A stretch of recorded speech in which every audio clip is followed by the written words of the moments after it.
Welcome to the town of Cortlandville's Town Supervisor debate.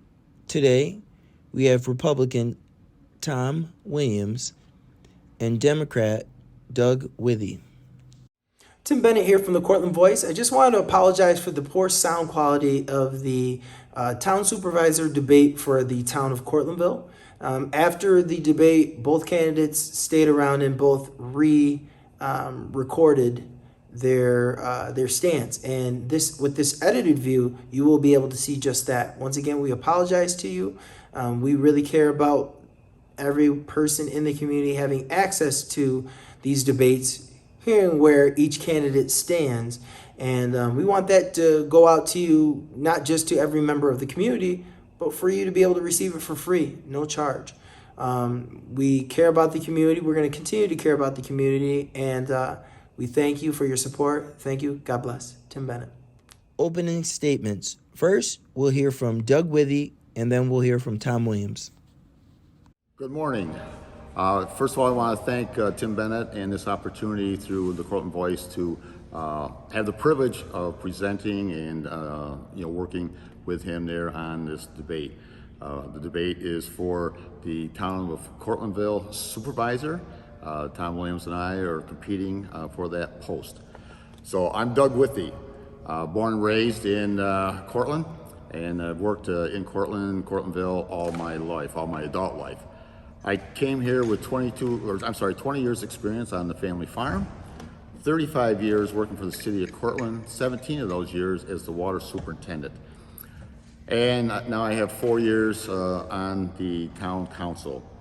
This has been very rewarding and troubling at the same time. There's issues there with the way the town functions that need to be addressed and will be addressed with your vote. Good morning. This is Tom Williams, the supervisor in Cortlandville, and obviously running for re-election this fall. I want to first thank Tim and the Cortland Voice folks for putting this on. I very much appreciate having the chance to do this. Everybody knows I think there's another debate coming up, but to have different questions asked by different people in different settings, I think is very important to the process. And I applaud the Cortland Voice for doing this. I really do. I'm a transplant at age 8 from New Jersey, so I basically consider myself a Cortlandite. I went through the school system in Cortland through high school, and then went to SUNY Cortland as well. After college, I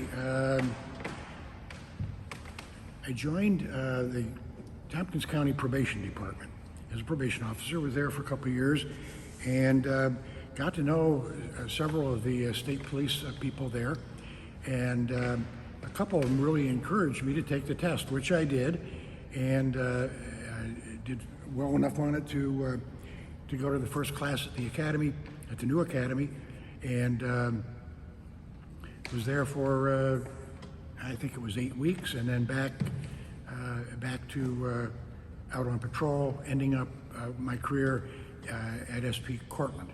So I know the community. I know a lot of folks in the community, and after that, I left that, went into the building trades. I had a couple different companies that focused on home building and home improvements. After that, I sold both of the businesses, and then I became the clerk of the works for a large building project here in the town. Spent a couple years doing that. Eventually ending up on as the building code inspector for the town of Cortlandville. I was actually employed by Cortlandville for almost 10 years in the codes office, and got to know a lot of the folks here. Was responsible for the build out at Walmart, Lowe's, several of the other businesses in town, those being probably the two biggest ones, and then of course all the housing that happened in that time period. After that, I retired again, retirement number, whatever, and was approached to run for supervisor 2 years ago, which I did. I'm happy I did it. I hope I've done a good job. I feel that I have. Everyone will recognize that in the last 2 years, everything in this country has been threatened by COVID and the COVID situation. We worked at that. I think we handled that well, or as good as we could. We had no furloughs, no layoffs. And I don't think that anybody contracted COVID while at town hall. Somebody coming in to get a marriage license or whatever. I'm pleased with that record. I would like to continue. There are some things that need dealing with, and I intend to do that. Re-elect me, and we will get some more stuff done. Thank you. Does your stance on solar energy align with the town of Cortlandville? Explain what your stance is and what it would be under your leadership. We need, planet-wise, we need to have green energy planet-wide. We're just a small microcosm of our planet, and we all know that. But we have a lot of solar projects going on. I'm pretty proud to see the solar come into Cortland County. Some of the people aren't as proud. Some of the conditions of where they're laid or placed and so on there hasn't been optimum either. This came upon the town fast and furious, and we're in a moratorium right now to readdress the solar program. This is good for the planet, it's good for the town, it's good for the property owner. Okay, green energy is where if we want to survive, all right, and I think we all do, then we need to go green, okay? And the revenue from the solar to the town is obviously going to be very helpful. And the revenue to the property owner is going to be very helpful to them as well. It's their just due. All right, they've had the property for how many years or whatever, and yes, and we're a capitalist society, they should be able to benefit from that. And so this is going to bring lots of money to the town, both at the property owner's level and at the town level. So this is all a good thing. So with the solar committee working hard at adjusting the law that we have in place and trying to avoid any more issues. This is also part of the comprehensive plan. So there's places where people want solar that should not be. It'd be an R1 or R2 zone, and the aesthetics of that community are jeopardized from that. So looking at that on the land use side of things through the comprehensive plan, zoning, planning, and now the zoning committee is very, very important for us to move forward. It's coming, it's here, all right, and it's going to keep coming as long as the benefits are out there for tax benefits and so on there for the developer and for the land user. Thank you. I've been asked to speak about the solar situation in Cortlandville. I think, as all of you know, it has become a sort of a hot topic in the area, and there have been several moderate size to some very large size solar projects proposed for the town. Several months ago, at the request of folks, the town board put in place a moratorium, which basically is, it's a stop work order, it's a freeze. And once the moratorium is in place, no projects could move forward. It was put in place for 6 months. It has been renewed for another 6 months. Along with that, I formed a committee to look at our existing solar law, look at our existing comprehensive plan, and to bring us their suggestions for possible changes in our solar law. That was a 5-member board put in place. Basically, it was our town attorney is the chair of it, obviously for legal reasons, legal expertise. We have somebody from planning, we have a person from the zoning board, and we have 2 people from the community that sit on that. They have been charged with looking at the existing situation, looking at our existing law, the existing situation, and making suggestions on how they how we might want to consider changing the solar law. It is here to stay. It is, green energy is good. I don't think there's anybody out there that says they don't want green energy. I want green energy. I think the question is, with solar, is where can it be put?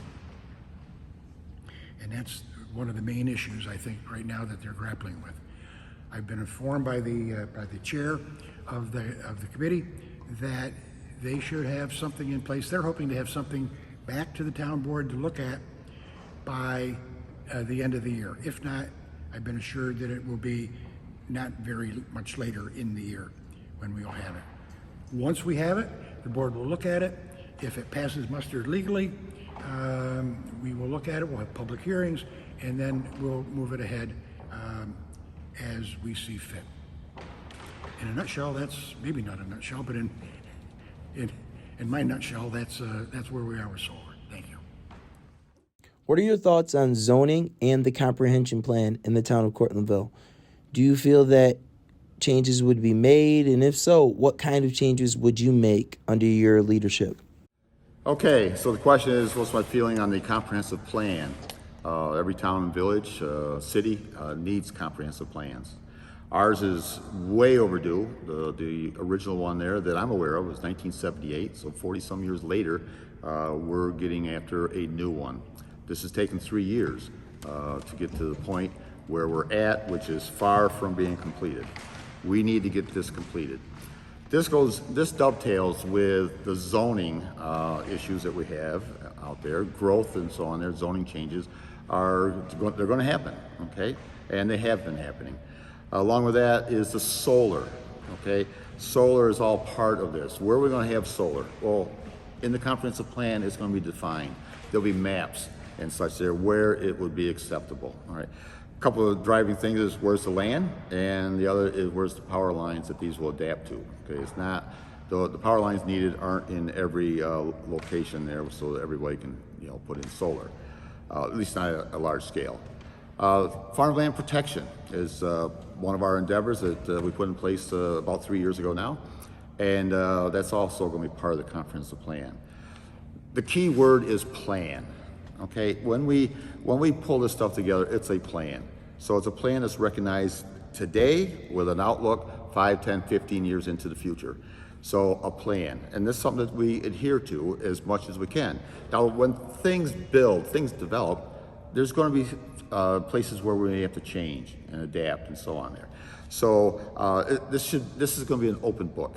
Once we approve what is good for that day when it's approved, it's going to be an open book. Under my administration, it'll be every year. We're going to open that book every year and look at what happened, over the course of the past 12 months and say, what needs to be adjusted? If nothing, then nothing. If something needs to be adjusted, we take it to you, the voter, all right, through a public hearing. Say, this is what we see and this is why. We're just not going to just do it. You need to know why. We need you to be part of this plan. You need to buy in. Okay, and we need to be able to explain to you why we're asking for certain things. I will do that. Thank you. All right, the issue at hand is the comprehensive plan and zoning. I think I have probably, of the two of us, I probably have the more knowledge. I was working hand in hand for almost 10 years with zoning in the town. I was the code officer, and there's a lot of overlap between code enforcement and zoning. They're dealing with each other probably daily or close to it. So I have a pretty good knowledge of the zoning, the issues, and the comprehensive plan was put in place a few years ago. A committee was put in place to look at the comprehensive plan, the last dating back to 1978, I believe, to look at that and to make suggestions as to how we can change our zoning to better embrace what we have and what they feel we will want, where we want to be in the future. It was a large task, a large undertaking. We had professional help with it. And it was, I jokingly say, we put it to the public about 10 minutes before COVID hit, but it was not much longer than that when we were grappling with COVID And so, unfortunately, the comprehensive plan probably took a little bit of a back burner, but it is now on the front burner. Where it stands right now is the town board has looked at it. The citizenry, public has been invited to make comment, which they've done. Those comments were sent to our professional planners, and they have come back with recommendations. The county planning has weighed in on it, and right now, it is back in the hands of the original committee for them to review and make, if they want, changes in their plan. At that point, it'll come back to us for a vote, and we'll move ahead. Obviously, the zoning issues will follow that, because a lot of the comprehensive plan deals with zoning issues. We have to put the plan in place, and then we will put together a small group of professionals to look at zoning and how it needs to change to reflect the principles, the desires, the interests in the comprehensive plan. That's where we are. Thank you. Do you feel that the town prohibiting marijuana-based dispensaries and on-site consumption establishments was the right move? Explain in detail why you feel that way. Okay, so the question is about marijuana dispensaries and smoking parlors for the same. I'm in favor of the dispensaries, okay? The product is out there, all right? It's gotten so when I just walk down the street or stop into various areas, you can smell the marijuana in the background. It's there, all right? It's not gonna stop. The state is okayed it, all right? It's made it legal. And with the understanding that it's a taxable thing, all right? So there's gonna be revenue there.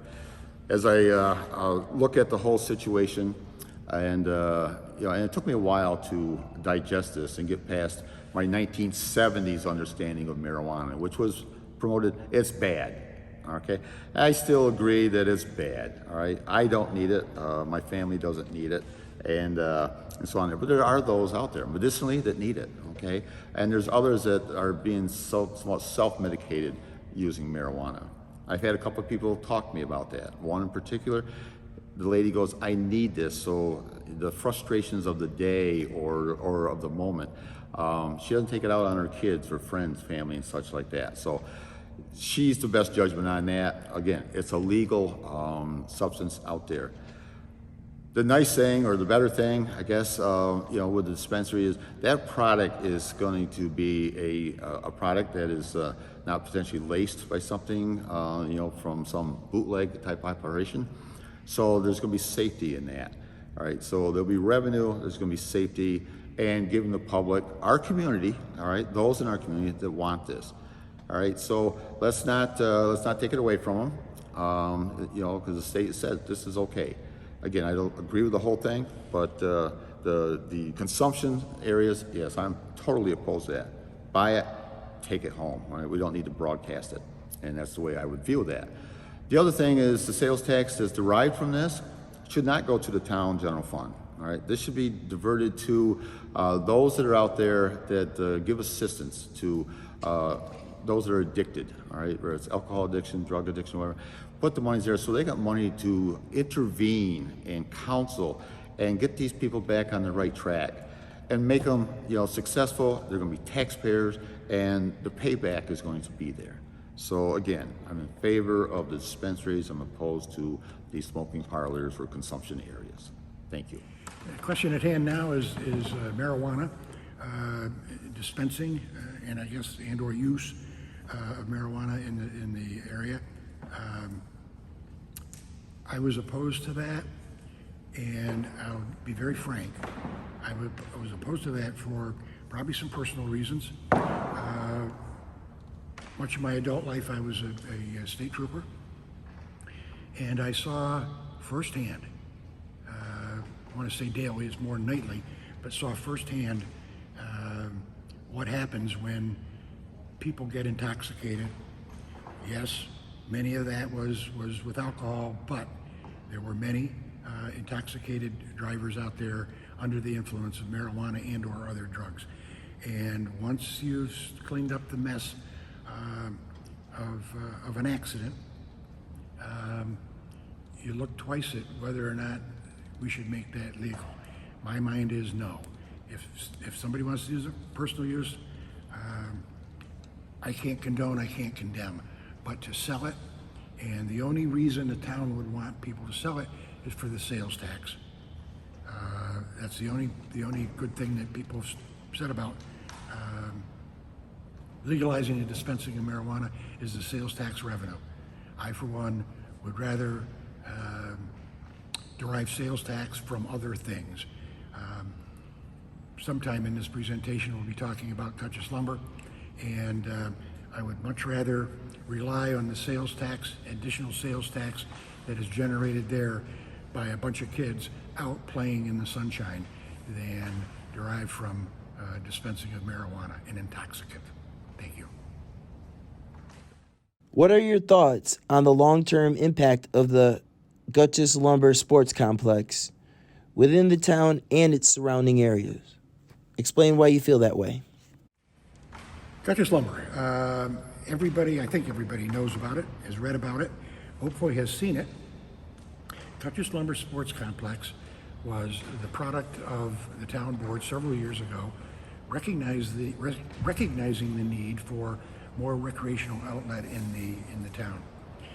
They first formed a very loose-knit group to look at it, involving professionals, baseball coaches, college, high school, little league. They brought all these people together, a large number of people together, to get their suggestions. The suggestion was to make a larger sports facility in the town. Without going into a lot of detail, we ended up trading a small park for a lot of land. We hired a professional group to do a feasibility study, which was done, presented to the board. The board moved ahead and commissioned the park to be built. Several $1 million later, we have it. I think the problem, and a lot of people say the problem that they have, and I'm not putting words in his mouth, but I think you'll find my opponent says that it's not the park itself, it's the plan, the look-ahead plan that the present town board has, is to allow an outside company, a professional baseball scouting company, to manage the scheduling of the two fields that we have and manage two other fields that we are in the process of building. We have a contract with them to do it. The contract specifies the amount that it will generate. The contract with them will generate. It's over $200,000 a year, and our calculations show that with that, plus the additional revenue that the town will receive from the park for other items at the park, we can retire the bond that we have now and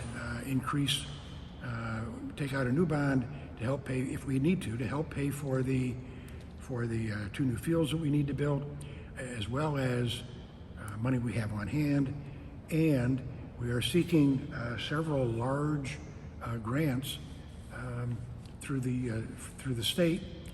We're seeking another one from the state organization, from the same organization that gave us almost $1 million several years ago.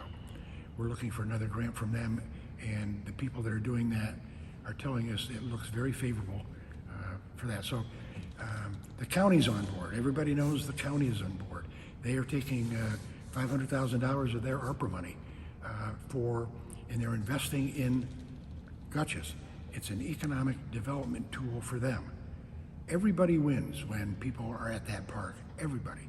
Not just Cortlandville, but the restaurants, the hotels, the motels, the gas stations, the retail operations, the hot dog stand, the miniature golf, all those things, golf courses, all those things are benefited by bringing literally tens of thousands of people over the course of the summer into our community. Is Gutchess Lumber worth it? It is.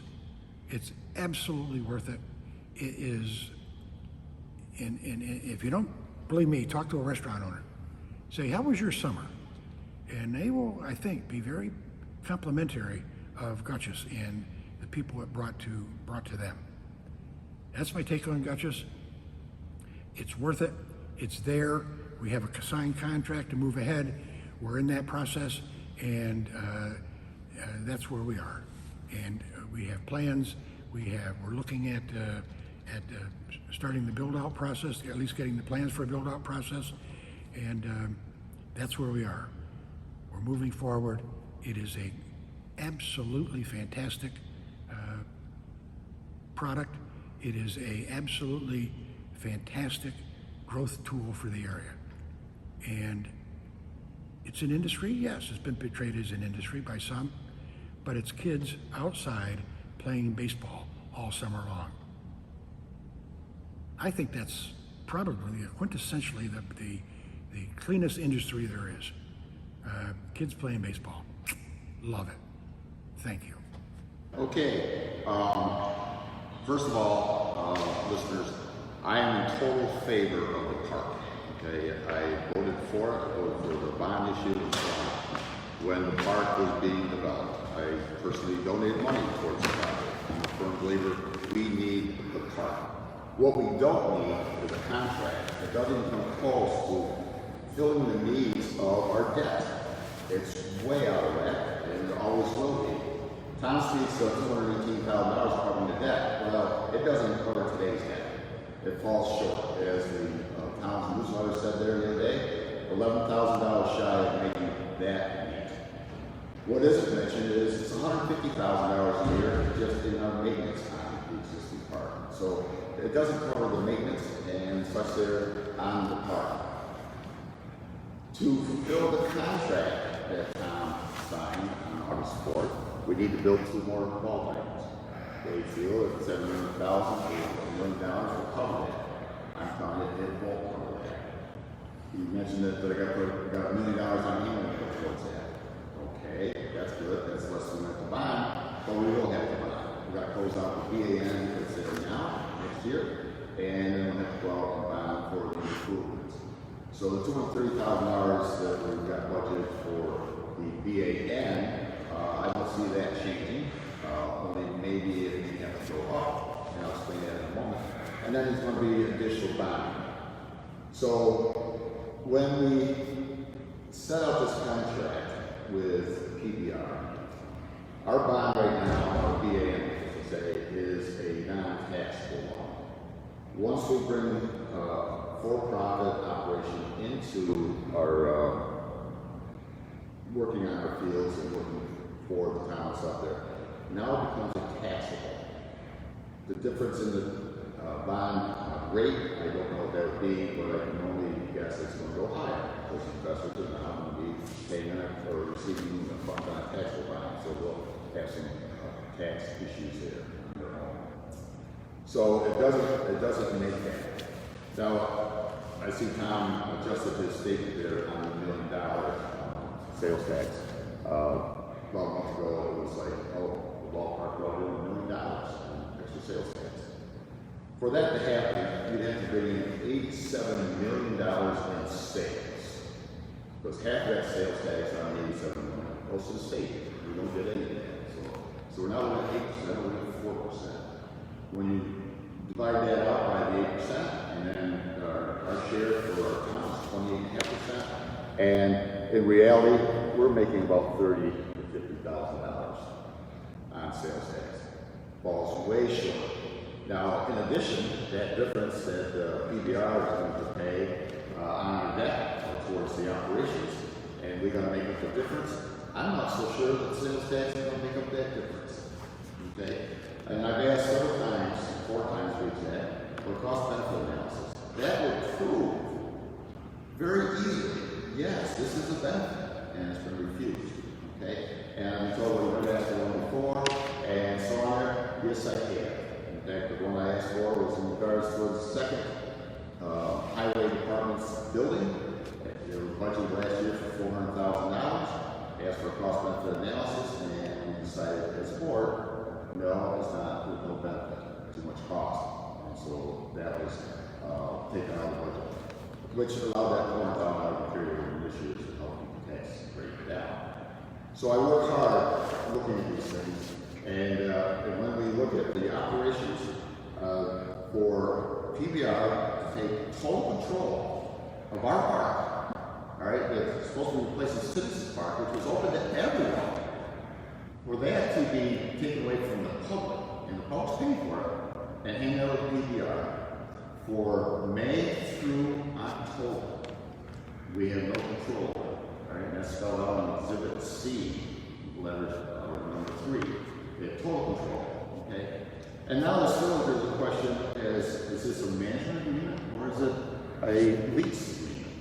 Because Tom, at the last meeting, said, well, it's a management agreement. But in the contract we signed on August 4th, on Exhibit B, says it is a lease agreement.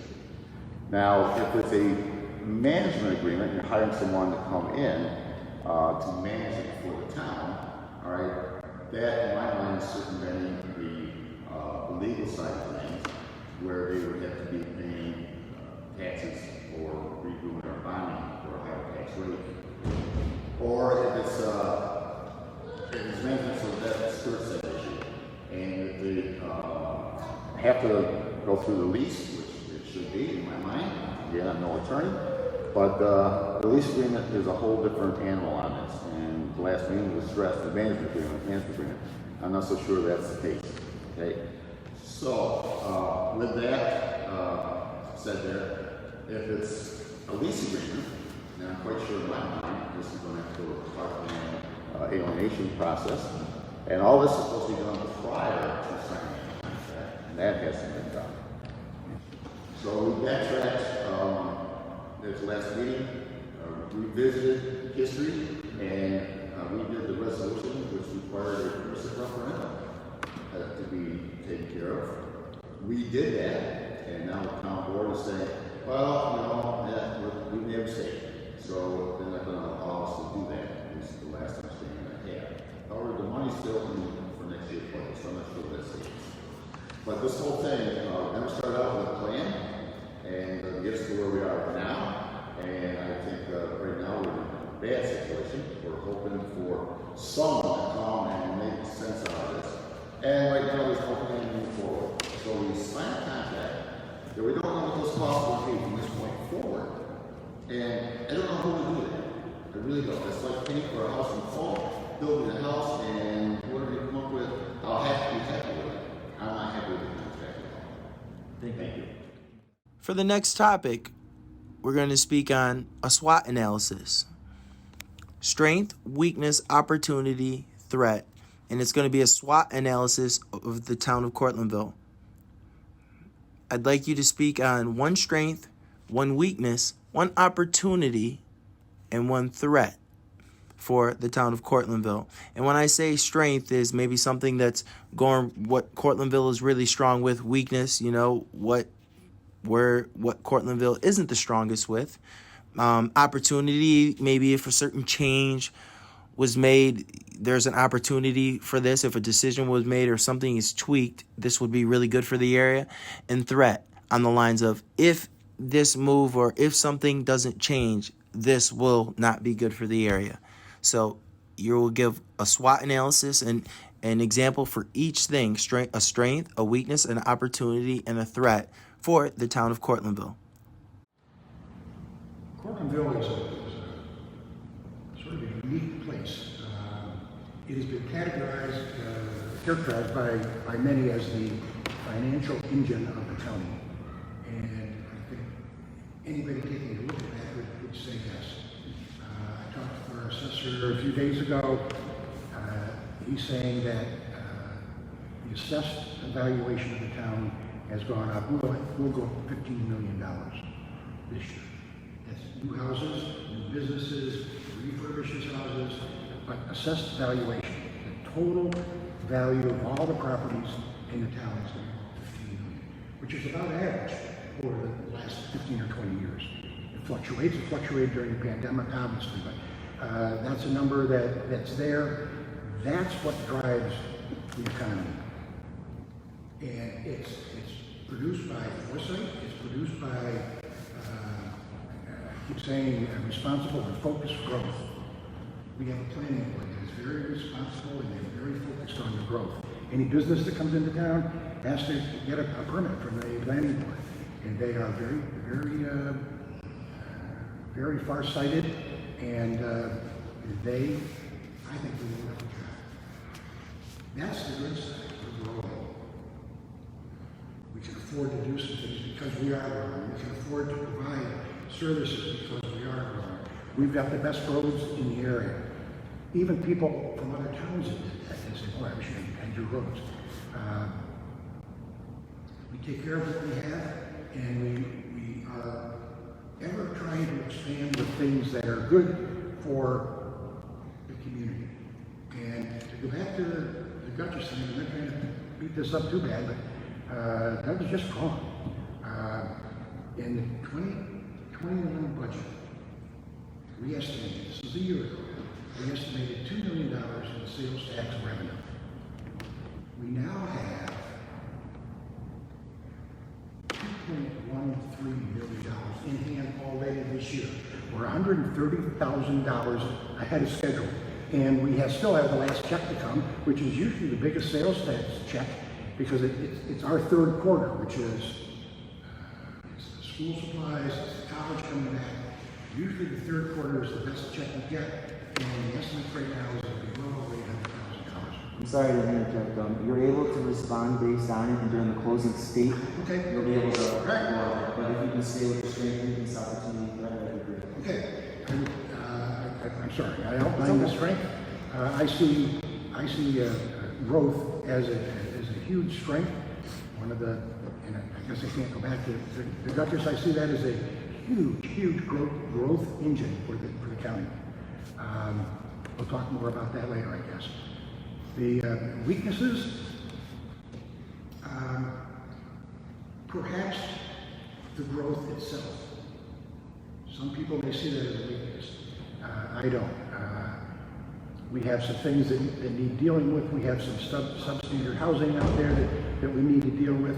We do have some storefronts that are vacant, and we're working hard at attracting people to come into that. And most of those storefronts that are vacant are retail. And as soon as you put thousands of people into town every summer, retail sales are going to go up. So, Doug mentioned it. The plan, looking ahead, I see that as a sort of a threat. If we don't have a plan, if we don't have responsible and focused growth, if we don't have people aiming toward that, we're going to have a problem. It will be a threat. If all that we have is, we can't do that, we can't do that, that's wrong. There's no transparency. And with no plan attached to that, I see that as a downside. Threat, but it's a downside to what we do. Okay. So thank you for that, Tom. Doug, it is now your turn to say, if you're looking at Cortland, SWOT analysis, strengths, weakness, opportunity. And opportunity would be, it could be something we're aiming towards now, or if we were given that position. And once again, the rep. Like if these things you feel strong aren't taking care of this. Go right ahead. SWOT analysis. All right, so our strength, we have a strong workforce. And around the area right now, we have, doesn't matter what road we drive down, people are looking for help. Okay? I don't understand the whole dynamics why people aren't fulfilling these jobs, but I know there are various issues why people aren't going back to the workforce. But we have a workforce, all right? We're an educational community. We have a lot of diversity in our town and in our county, and certainly in all central New York. Cortlandville is the hub of New York State. We're dead smack in the middle. Okay, so we've got 20 minutes, 30 minutes in either direction, and we got a whole new availability to things that people want, whether it's shopping malls or plays. We have our state fair, 30 minutes away. All that stuff is a nice, convenient thing. So it's all available, and we don't have to build it all right here. People like variety. I like variety, and so on. But we do need more restaurants here. And if the ballpark is a success, yes, we will need more housing. But that's if. Okay. So we have the strength. We've got the people. We've got the land, and I think we have the resources and the amenities that people will be looking for to move to this area. Weaknesses is we're not prepared for all this. I remember back when I was water superintendent, and there was a Silicon Valley type industry that wanted to come to Cortlandville. And they didn't come up because we couldn't get water to them. They need lots of water. $5 million a day, if I could provide that to the city's wells. Yes, I can. But where they wanted to build, we couldn't transport it. Right? So we have an industrial park out there near the ball field that has been sold to Burnberry. So we don't have anything accessible from the town unless we go through a private industry. Where before we sold all that, we had opportunity for business or a shovel-ready site to come in and do this. We don't have that. It's not that the site's not there, but it's going through a different offering at this point in time. So that's a weakness. We're not totally prepared. Is it there? Yes. It's another avenue of negotiations and stuff there. That has to be done before someone says, okay, I'm not coming for. We have community colleges, right? We have CRT. We have a lot of memories that people would want to move here for. I don't think the ball field is one of those things that people move here for, whether it be a nice cross-border. So opportunity, yeah, there's going to be growth here. One of the things that Cortlandville City is fully grown, right? So the city is going to expand much to redevelop. So it's going to have to come to Cortlandville. We have to have those facilities available for them. All right, so having a plan for that growth is going to come from the city. It's already coming from the city. Having a plan where they're going to build, okay, and what obstacles are looking at. Do I have water? Do I have sewer? Is there power? Is there natural gas? I was in Cortlandville. I don't have access to natural gas. All right, the town's be pushing for that. It's cheaper. The carbon footprint is less with natural gas than the fuel oil. So these are all things we should be looking at. And some people have, all right? But we need to get a little more push to make that happen. Get as much push on that as we do on solar would be a really good thing.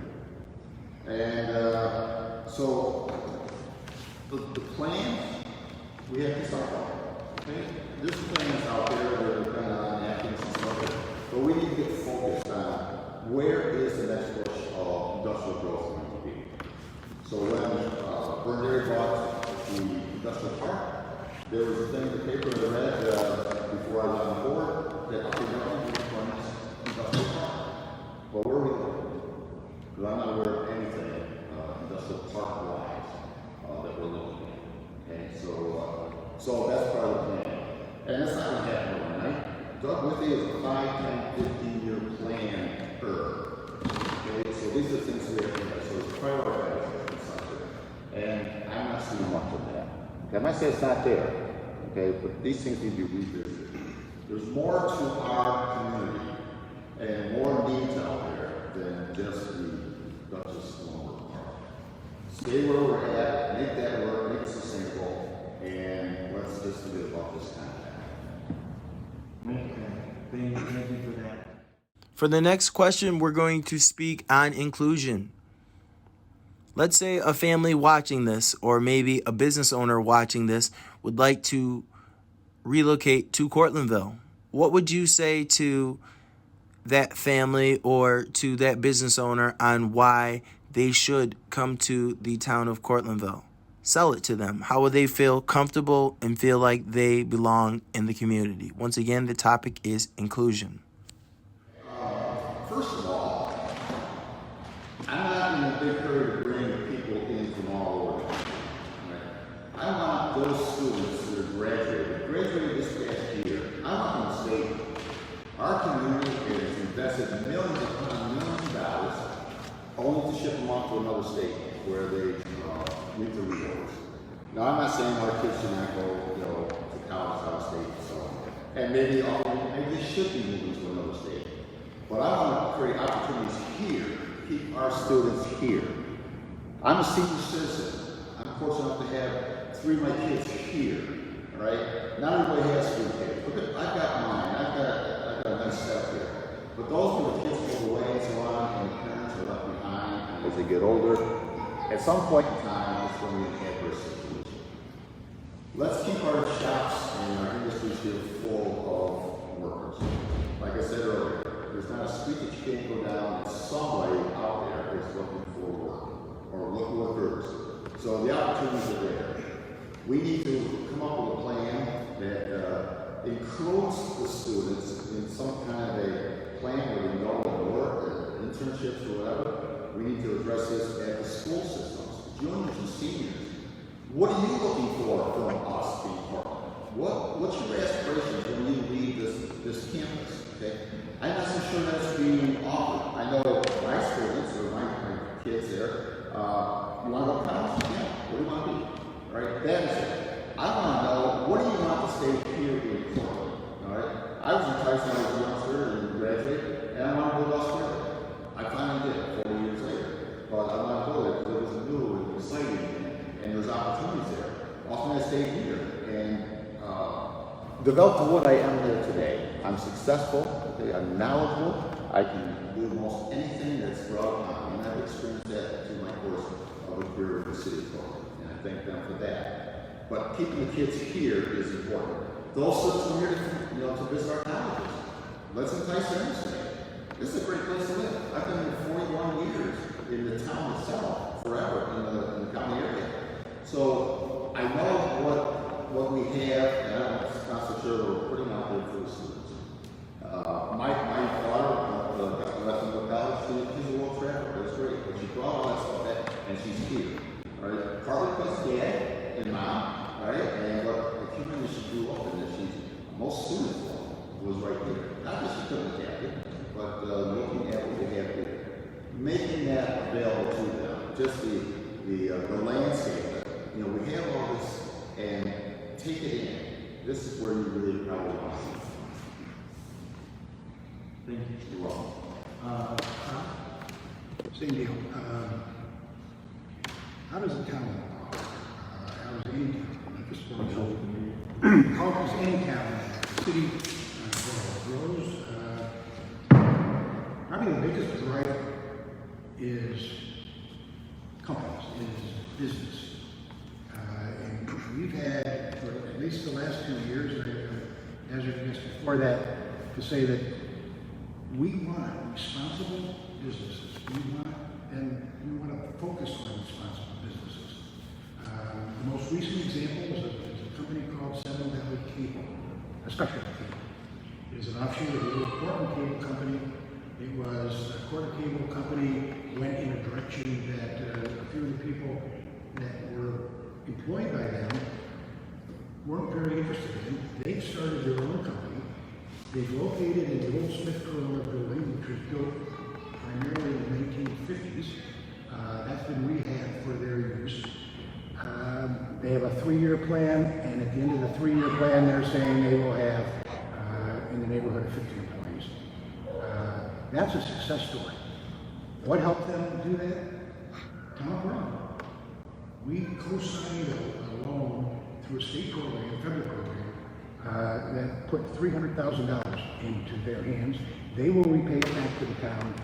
We repay it back to whomever. But we stood up and embraced that.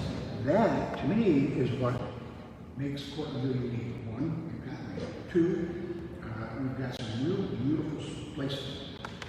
I used to know the person who was the industrial development person in the town.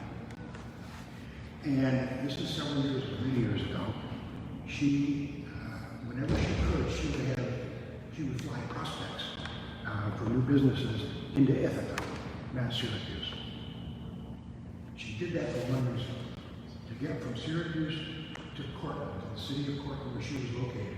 If you came from Syracuse, you had to drive by or through a rather massive and ugly junkyard. And since we remediated, I know it's gone. She said, if I had a choice, I'd bring them to Ithaca, because I can bring them to my city through Cortland. And I see the beauty of Cortlandville. I always drive by one of the parks.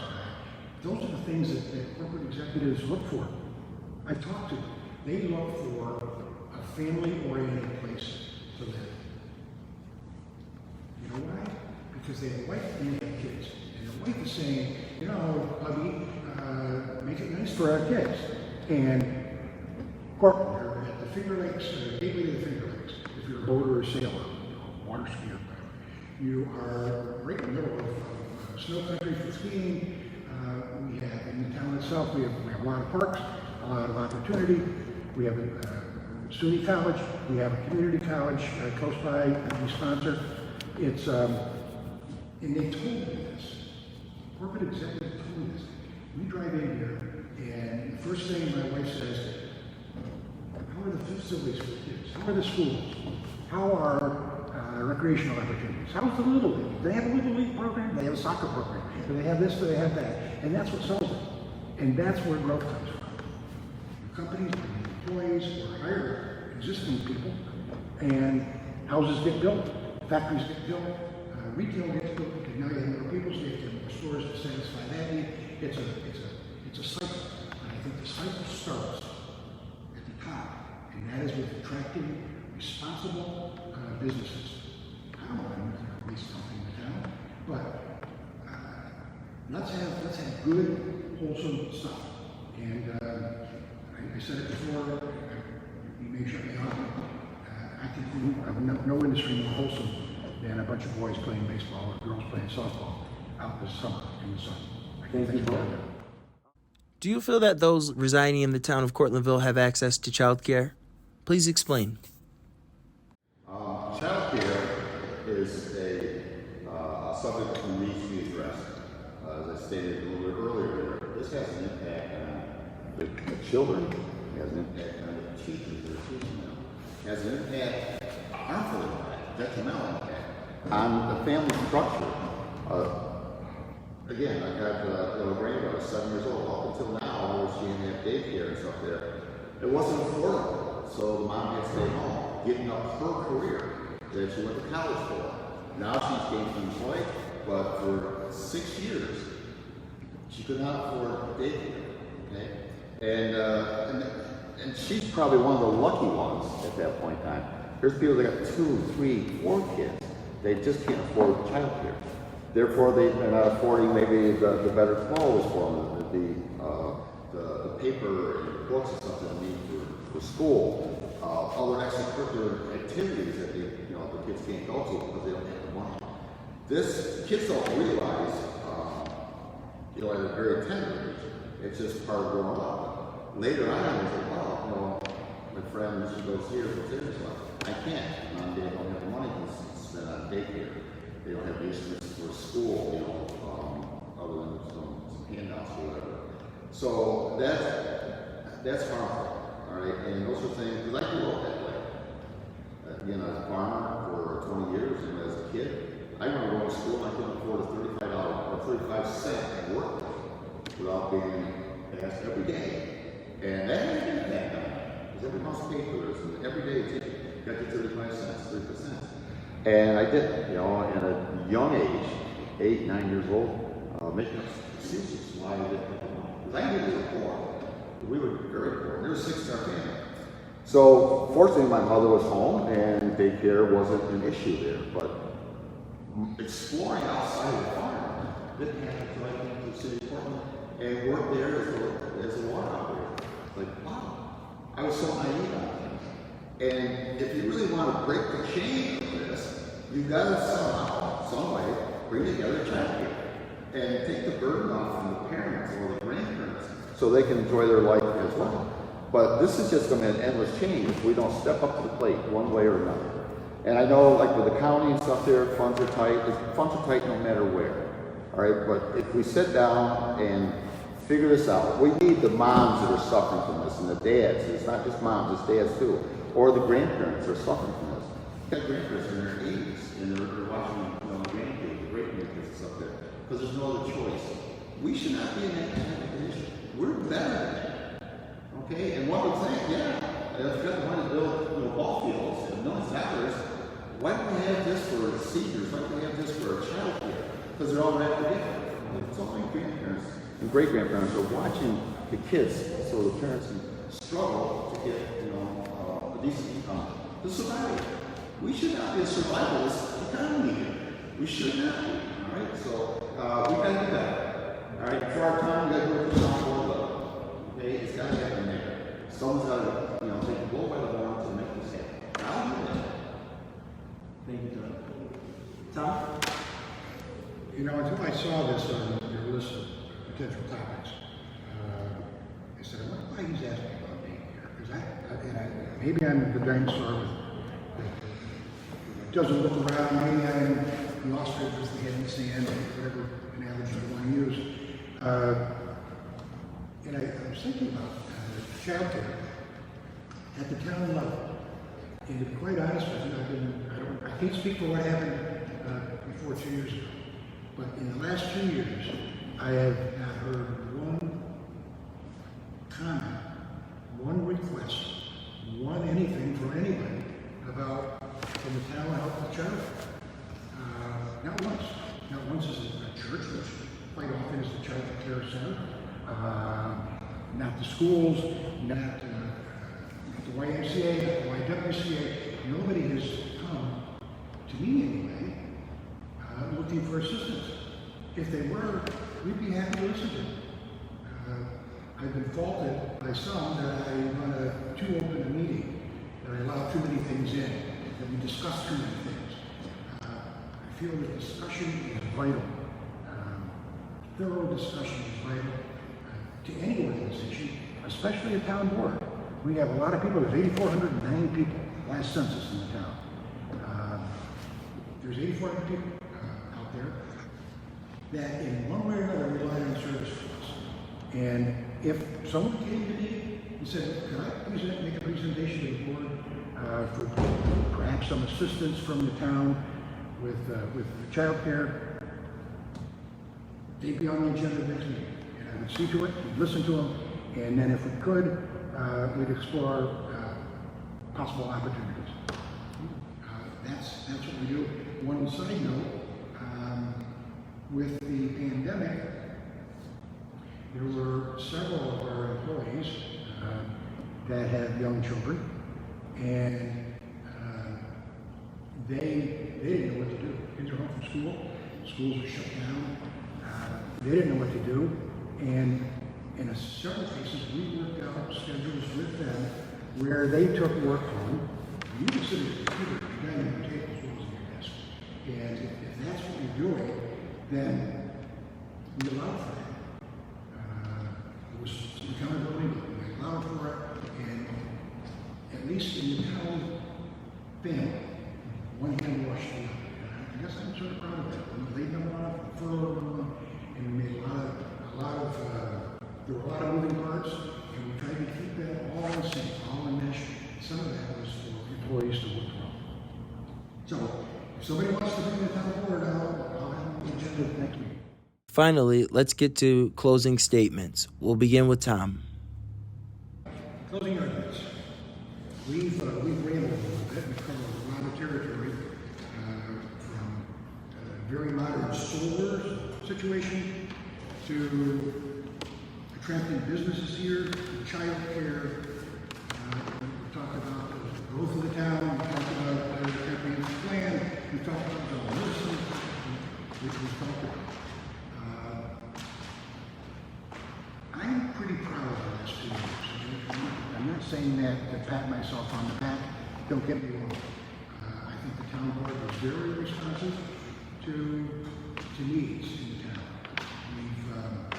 We set up a brand new, when we could reopen, we set up a brand new entryway into the town, entry procedure into the town, where temperatures are taken. There's questions that everybody asked there. We created a brand new, large conference room in the water garage. We basically moved our meeting operation to the water garage. We set up a place for the public and the board to meet. Actually, in my estimation, it is a better plan than meeting in the courtroom. It's bigger.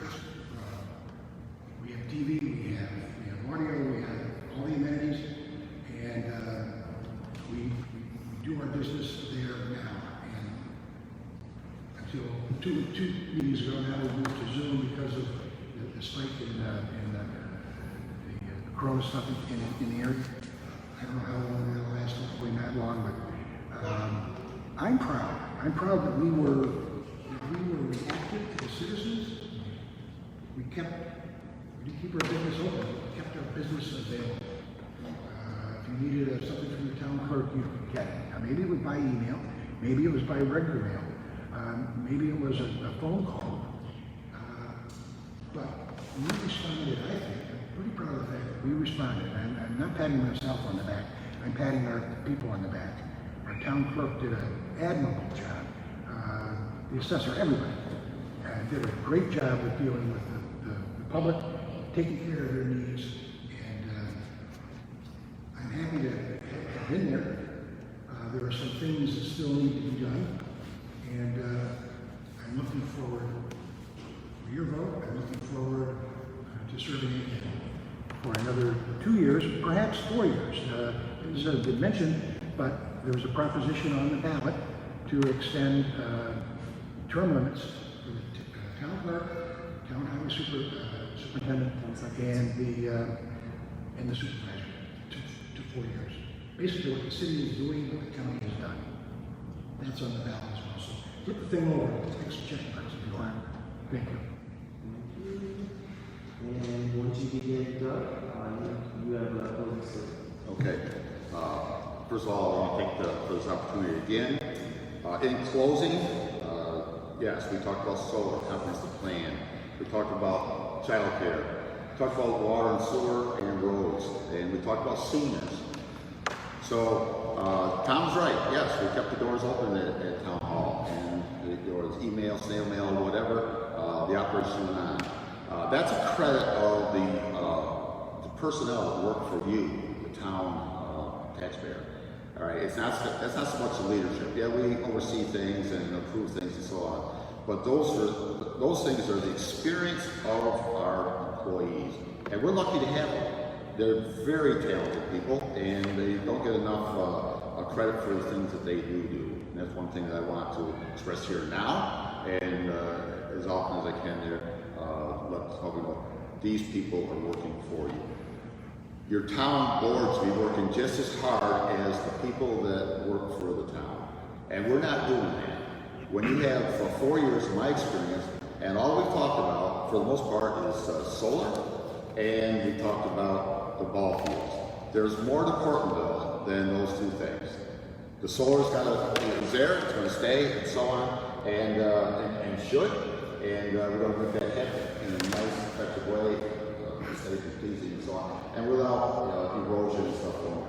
Now granted, we're learning on this as we go, but we've got to get this focus taken care of. It won't be long, we're looking at another rainy season next year, and we need to have this put to bed. Along with the comprehensive plan, this has to get done. It's been way too long, and too expensive. When we start programs like this, we don't shop around out there for pricing. All right, I've had comments come back from the comprehensive planning people say, this should not have been this expensive. And the product isn't done. They basically lay out a format. You need to do this. Well, we had that in the old one. If that's all we're going to do for $80,000 is say, well, you need to do this, but we could have that just found a little format and just update it. So we need to have a little more thought process on anything we do, whether it's a comprehensive plan, if it's going to be connecting roads, if it's going to be extending water sewer lines, or adding on to the Gutchess Lumber Park. We need to have a plan. All right, and this has to be something that makes sense. All right, right from the get-go. We haven't seen it in the past. I don't see one for the future as it relates to the Gutchess Lumber Park. I will fly that. I am a planner. I teach that. I've certified 2,400 water operators for New York State. Part of the curriculum is nothing is done without a plan. All right, I planned last night to get a good night's sleep and get up this morning and practice what we're doing there now and be here on time. That's a plan, and I succeeded. It's as simple as that. Thank you. We'd like to thank both participants for participating today. Once again, to all those viewing, we do apologize again for the sound issues. Now that you're watching this edited version, we hope that the sound did improve. And thank you for choosing the Cortland Voice. God bless. Stay connected. Make sure you hit the subscribe button.